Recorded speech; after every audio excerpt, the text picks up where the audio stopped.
നമസ്കാരം. ഞാൻ ശാക്തേയ ഉപാസകൻ. സജ്ജനങ്ങളുമായിട്ട് നമ്മളിന്ന് ചർച്ച ചെയ്യുന്ന വിഷയം പൂയം നക്ഷത്ര ജാതകരുടെ 33 വയസ്സ് മുതൽ 53 വയസ്സ് വരെ അവർക്ക് അനുഭവത്തിൽ വരാനിടയുള്ള ശുക്രദശാകാലത്തെക്കുറിച്ചാണ് നമ്മളിന്നിവിടെ സംസാരിക്കുന്നത്. ഏതൊരു പൂയം നക്ഷത്ര ജാതകനും ജനിക്കുന്നത് ശനിദശാകാലത്തിലാണ്. ശനിദശയുടെ പരമാവധി കാലദൈർഘ്യം എന്ന് പറയുന്നത് 19 വർഷമാണ്. എന്നാൽ എല്ലാ പൂയ നക്ഷത്ര ജാതകർക്കും 19 വർഷം ശനിദശ കിട്ടില്ല. കാരണം അവർ ജനിക്കുന്ന സമയത്തെ ആശ്രയിച്ച് ദശാകാലത്തിൻ്റെ കാലദൈർഘ്യത്തിൽ വ്യത്യാസമുണ്ടാകും, പ്രാരംഭദശ. അപ്പം അതുകൊണ്ട് നമ്മൾ ഈ വീഡിയോയ്ക്ക് വേണ്ടിയിട്ട് ശനിദശയുടെ പരമാവധി കാലദൈർഘ്യത്തിൻ്റെ പകുതി 9 വർഷമെന്ന് കണക്ക് കൂട്ടുകയാണ്. അപ്പോൾ പൂയ നക്ഷത്ര ജാതകരെ സംബന്ധിച്ച് ജനന സമയം മുതൽ ഏകദേശം 9 വയസ്സ് വരെ ശനിദശാകാലവും 9 വയസ്സ് മുതൽ 26 വയസ്സ് വരെ ബുധദശാകാലവും 26 വയസ്സ് മുതൽ 33 വയസ്സ് വരെ കേതുർ ദശാകാലവും 33 വയസ്സ് മുതൽ 53 വയസ്സ് വരെ ശുക്രദശാകാലവുമായിരിക്കും. ഈ 33 വയസ്സ് മുതൽ 53 വയസ്സ് വരെയുള്ള ശുക്രദശാകാലം ഗുണമോ ദോഷമോ എന്ന് നമ്മൾ അറിയണമെങ്കിൽ ഏതൊരു പൂയം നക്ഷത്ര ജാതൻ്റെയും ജാതകമനുസരിച്ച് അവരുടെ ജാതകത്തിൽ ശുക്രൻ ഏത് ഭാവത്തിൽ ബലവാനായിട്ട് നിൽക്കുന്നോ നീചനായിട്ട് നിൽക്കുന്നോ എന്നതിനെ കൂടെ ആശ്രയിച്ച് നമുക്കൊരു കൃത്യമായ ഫലം പറയാൻ പറ്റും. എങ്കിലും നമുക്ക് ശുക്രദശാകാലത്തിൻ്റെ ഗുണദോഷ ഫലങ്ങൾ മനസ്സിലാക്കുമ്പോൾ ഓരോരുത്തർക്കും അവരുടെ അനുഭവം കൊണ്ട് ശുക്രൻ ഗുണമോ ദോഷമോ എന്ന് മനസ്സിലാക്കാം. പൂയം നക്ഷത്രത്തെ സംബന്ധിച്ച് 33 വയസ്സ് മുതൽ 53 വയസ്സ് വരെയുള്ള ശുക്രദശാകാലത്തിൽ അവരുടെ ജാതകപ്രകാരം ശുക്രൻ ശുഭഫലദാതാവാണെങ്കിൽ വിവാഹാദി മംഗളകർമ്മങ്ങൾ നടന്നു മാറാനിടയുണ്ട്. വിവാഹം നടക്കാത്തവരാണെങ്കിൽ വിവാഹം നടക്കാം, അല്ലെങ്കിൽ അവരുടെ മക്കൾക്ക് വിവാഹം നടക്കാം, അവരുടെ താവാട്ടിൽ വിവാഹം നടക്കാം. വിവാഹ വിഷയങ്ങളിൽ വിജയം പ്രതീക്ഷിക്കാവുന്ന ഒരു കാലഘട്ടമാണ്. ജലാശയങ്ങളുടെ നിർമ്മാണവും അതിനോടനുബന്ധിച്ചുള്ള ഗൃഹനിർമ്മാണ പ്രവർത്തനങ്ങളും സംഭവിക്കാം. ദാമ്പത്യപരമായിട്ട് വേർപിരിഞ്ഞു കഴിഞ്ഞിരുന്ന ദമ്പതികൾ പോലും ഒരു പുനഃസമാഗമത്തിന് വേണ്ടി ആഗ്രഹിച്ച് പ്രവർത്തിച്ചാൽ ഈ കാലഘട്ടത്തിൽ അത്തരം ആഗ്രഹങ്ങൾ സഫലീകൃതമാകാനിടയുണ്ട്. അതുപോലെ തന്നെ ദാമ്പത്യ വിഷയങ്ങളിൽ, സെക്സ് സംബന്ധമായ വിഷയങ്ങളിൽ പരിപൂർണമായിട്ടുള്ള സംതൃപ്തിയും സന്തോഷവും ലഭിക്കുന്ന ഒരു കാലഘട്ടമാണ്. അത്തരം ആവശ്യങ്ങൾ നിറവേറ്റുവാനുള്ള അവസരങ്ങൾ ഒന്നിലധികം മേഖലകളിൽ നിന്ന് ലഭിക്കുവാനുള്ള സാധ്യത വളരെ കൂടുതലാണ്. സാഹിത്യകാരന്മാർക്കും കലാകാരന്മാർക്കും സിനിമ നാടക മേഖലയിൽ പ്രവർത്തിക്കുന്നവർക്കും ഏറ്റവും കൂടുതൽ ഗുണഫലങ്ങളും വിശിഷ്ട അംഗീകാരങ്ങളും ലഭിക്കുവാനിടയുള്ളൊരു കാലഘട്ടമാണ്. വാഹനങ്ങളുടെ ക്രയവിക്രയം സംബന്ധിച്ച് വൻ ലാഭം പ്രതീക്ഷിക്കാം. വാഹനങ്ങളെ കൈവശം ഒന്നിലധികം വരാനിടയുണ്ട്. വീടുകളാണെങ്കിലും പുതിയ ചിത്രപ്പണികളോട് കൂടിയ വീടുകളിൽ താമസിക്കുക, ചിത്രപ്പണികളുള്ള കട്ടിലിൽ കിടന്നുറങ്ങാൻ ഉള്ള അവസരം ലഭിക്കുക. അതായത് ഒരു രാജകീയ സുഖഭോഗത്തിൻ്റെ തലത്തിലേക്ക് പോകാൻ കഴിയുന്ന തരത്തിൽ സാമ്പത്തികമായിട്ടുള്ള വളർച്ചയും മാനസികമായിട്ടുള്ള ഉല്ലാസത്തിന് വേണ്ടുന്ന അവസരങ്ങളും ശുഭനായിട്ടുള്ള ശുക്രൻ നൽകും. വിദേശ പഠനത്തിനുള്ള അവസരം, വിദേശത്ത് ജോലി ലഭിക്കുവാനുള്ള സാധ്യത, അതിനുള്ള അവസരങ്ങൾ നൽകുക, ഉല്ലാസയാത്രകൾ കുടുംബസമേതം നടത്തുക, അതുപോലെ തന്നെ ഭക്ഷണപാനീയ വിഷയങ്ങളിൽ ഏറ്റവും കൂടുതൽ സന്തോഷകരമായിട്ടുള്ളതൊക്കെ കഴിക്കാൻ കഴിയുക, സുഖകരമായിട്ടുള്ള ഉറക്കം, സ്ത്രീ ജനങ്ങൾ മുഖേന വിവിധ തരത്തിലുള്ള നേട്ടങ്ങൾ, ഗുണങ്ങൾ, നന്മകൾ, സ്ത്രീധനം അല്ലെങ്കിൽ ഭാര്യയുടെ ഓഹരി സംബന്ധിച്ചിട്ടുള്ള നേട്ടങ്ങൾ, അല്ലെങ്കിൽ അവരുടെ നിക്ഷേപം സംബന്ധിച്ചിട്ടുള്ള ഗുണഫലങ്ങൾ. ഇങ്ങനെ ശുക്രൻ ശുഭനായി നിൽക്കുന്ന അവസ്ഥയിൽ വില കൂടിയ വാഹനങ്ങൾ, രാജചിഹ്നം, ഉന്നത പദവി, രാജാവിന് തുല്യമായിട്ടുള്ള വ്യക്തികളുമായിട്ടുള്ള ചങ്ങാത്തം, അവരുമായിട്ട് ഒരുമിച്ച് ഒരു വാഹനത്തിൽ സഞ്ചരിക്കുക, ഒരു വേദിയിലിരിക്കുക, ഒരു സദസ്സിൽ ഭക്ഷണം കഴിക്കേണ്ടി വരിക, ഇങ്ങനെയുള്ള അവസരങ്ങൾ, സുഗന്ധദ്രവ്യങ്ങളുടെ ലഭ്യത, നവീന വസ്ത്രലാഭം, ആഭരണം, വസ്ത്രം, ആഭരണം, രത്നം, പവിഴം, സ്വർണങ്ങൾ, ഇങ്ങനെയൊക്കെ ഉള്ള നേട്ടങ്ങൾ, കടബാധ്യതകളൊക്കെ പൂർണ്ണമായിട്ടും തീർക്കാൻ പറ്റുക, ഇങ്ങനെയൊക്കെ ഉള്ള ഒരു പിടി നല്ല ഫലങ്ങൾ, ഏറ്റവും നല്ല ഫലങ്ങൾ ഉണ്ടാകും. എങ്കിലും ഏതെങ്കിലും തരത്തിലുള്ളൊരു ദൗർബല്യം ഈ കാലഘട്ടത്തിൽ വർദ്ധിച്ചിരിക്കും. മത്സ്യമാംസ പദാർത്ഥങ്ങളോടുള്ള അമിത താല്പര്യം, സെക്സ് വിഷയങ്ങളുമായിട്ട് ബന്ധപ്പെട്ടിട്ടുള്ള അമിത താല്പര്യം, ആഡംബര ഭ്രമം, ഇങ്ങനെയുള്ള എന്തെങ്കിലുമൊക്കെ ഉള്ള ഒരു ദൗർബല്യ വർധനവ് ഈ കാലഘട്ടത്തിൽ പ്രതീക്ഷിക്കാം. ഇനി ശുക്രൻ നീചാവസ്ഥയിലാണെന്ന് വിചാരിക്കുക.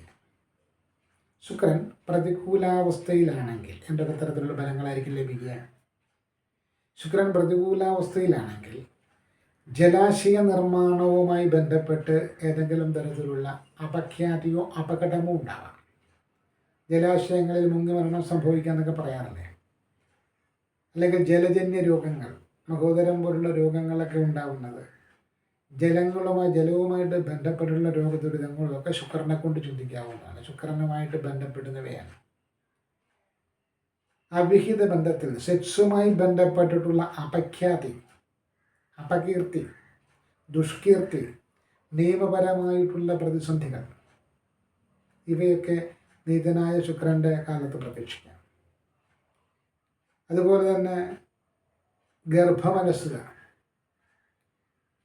പിതൃത്വം ഏറ്റെടുക്കാൻ ആളില്ലാത്ത കുഞ്ഞിനെ പ്രസവിക്കേണ്ടി വരിക,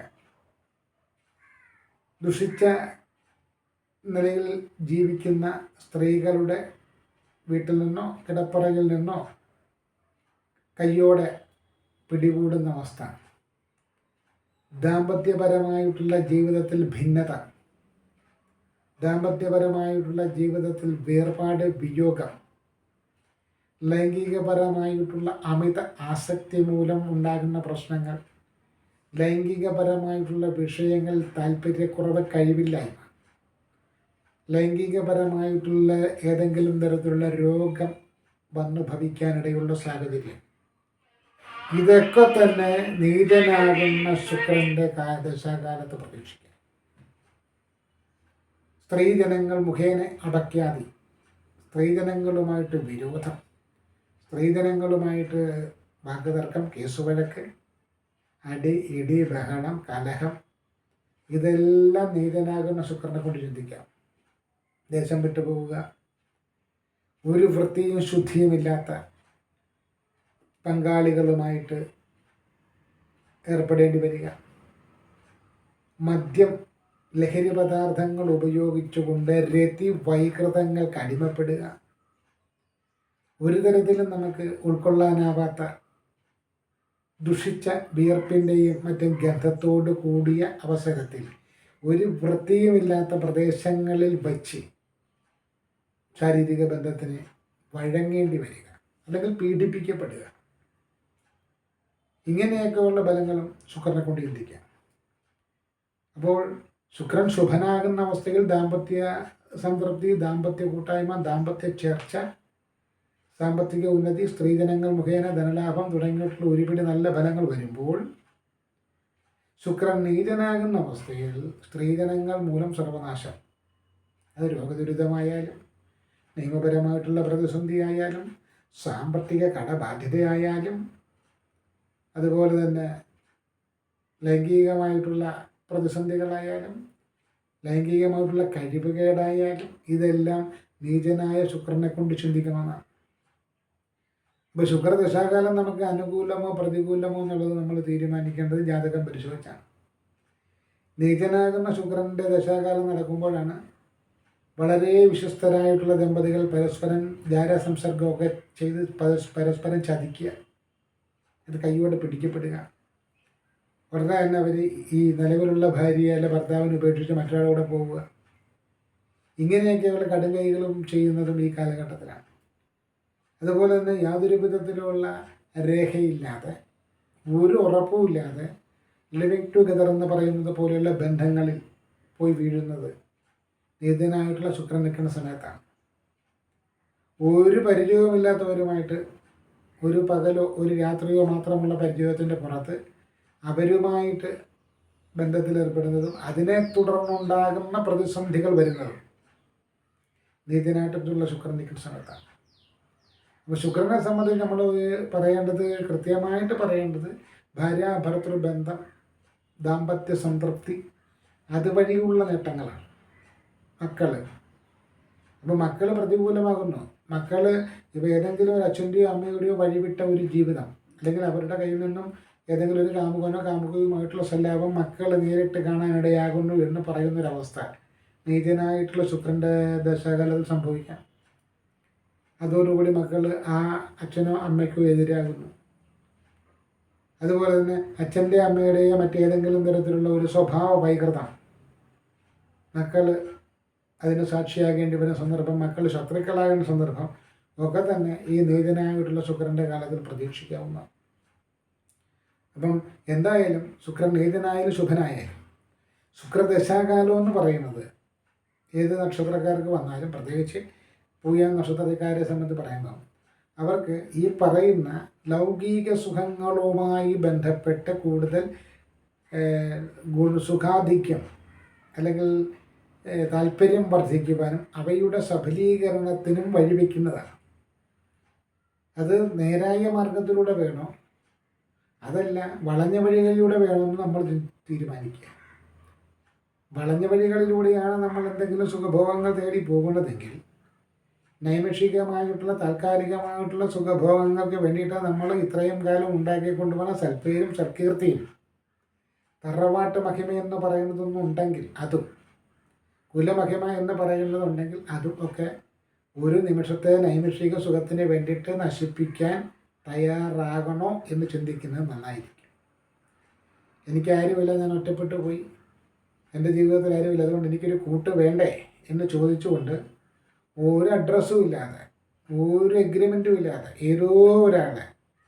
ആരോ ഒരാളെ വിളിച്ച് അല്ലെങ്കിൽ അവരുമായിട്ട് കൂടി എവിടെയെങ്കിലും വീടെടുത്ത് ലിവിങ് ടുഗദർ എന്ന് പറയുന്ന രീതിയിൽ പോകുന്നതും എത്രത്തോളം നിങ്ങളുടെ ജീവിതത്തിൽ സുരക്ഷയും സന്തോഷവും നൽകാൻ ഉതകുന്നതാണ് എന്ന് ഈ ശുക്രദശാകാലത്ത് ചിന്തിക്കുന്നത് നന്നായിരിക്കും. കാരണം ശാരീരികമായിട്ടുള്ള അല്ലെങ്കിൽ കേവലമായിട്ടുള്ള നൈമിഷിക സുഖത്തിന് വേണ്ടിയിട്ട് നമ്മളെ തന്നെ പണയം വെച്ച്, നമ്മുടെ വ്യക്തിത്വം തന്നെ പണയം വെച്ചുകൊണ്ട് ശുക്രദശാകാലത്ത് പോയാൽ നമുക്ക് സമൂഹം ചാർത്തി തരുന്നൊരു പട്ടം വളരെ മോശമായിരിക്കും. സമൂഹത്തിനോട് പോയി പണി നോക്കാൻ പറ, ഞാൻ അധ്വാനിച്ചാണ് ജീവിക്കുന്നതെന്നൊക്കെ ന്യായമൊക്കെ പറയാം. പക്ഷേ നമ്മൾ പിന്നെയും ഇറങ്ങി ചെല്ലേണ്ടതും അനുദിനം നമ്മൾ കണ്ട് ഇടപെടുന്നതും സമൂഹത്തിലുള്ളവരെ തന്നെയാണ് എന്ന തിരിച്ചറിവ് കൂടെ ഉണ്ടാക്കിക്കൊണ്ട് മുന്നോട്ട് പോകുന്നത് നന്നായിരിക്കും എന്നാണ് നമുക്ക് ഇതിലൂടെ പറയാനുള്ളത്. ഇനി ശുക്രദശയിൽ ശുക്രൻ പിഴച്ചു പോയി, ശുക്രൻ നീചനാണെന്ന് വിചാരിക്കുക. നീചനാകുന്ന ശുക്രൻ്റെ ദശാകാലത്തിൽ ചെയ്യാൻ പറ്റുന്ന ജ്യോതിഷപരമായിട്ടുള്ള പരിഹാരം എന്ന് പറയുന്നത് മഹാലക്ഷ്മിയെ പ്രീതിപ്പെടുത്തുക എന്നാണ്. ചൊവ്വാഴ്ച വെള്ളിയാഴ്ച ദിവസങ്ങൾക്ക് പ്രാധാന്യം നൽകുക, വിവിധ നിറങ്ങൾ ഇടകലർന്ന നിറത്തിലുള്ള വസ്ത്രം ധരിക്കുക, മഹാലക്ഷ്മി ക്ഷേത്രത്തിൽ ദർശനം നടത്തുക, ഓരോരുത്തരുടെയും സാമ്പത്തിക സ്ഥിതി അനുസരിച്ചുള്ള വഴിപാടുകൾ നടത്തുക, പ്രാർത്ഥിക്കുക. ഇവയാണ് ശുക്രൻ പിഴച്ചാൽ ചെയ്യാൻ പറ്റുന്ന പരിഹാര മാർഗങ്ങൾ. അത് ഓരോരുത്തരുടെയും സാമ്പത്തിക സ്ഥിതി അനുസരിച്ച്, ബുദ്ധി അനുസരിച്ച്, യുക്തി അനുസരിച്ച് ചെയ്യുക എന്ന് മാത്രമാണ് നമുക്ക് ഈ വീഡിയോയിലൂടെ പറയാനുള്ളത്. പൂയ നക്ഷത്രജാതരെ സംബന്ധിക്കുന്ന കൂടുതൽ ദശാകാലങ്ങളെ സംബന്ധിക്കുന്ന വിവരങ്ങൾ നമ്മൾ വരുന്ന വീഡിയോകളിൽ, തുടർന്നുള്ള വീഡിയോയിൽ ഉൾപ്പെടുത്തുന്നതാണ്. നന്ദി, നമസ്കാരം.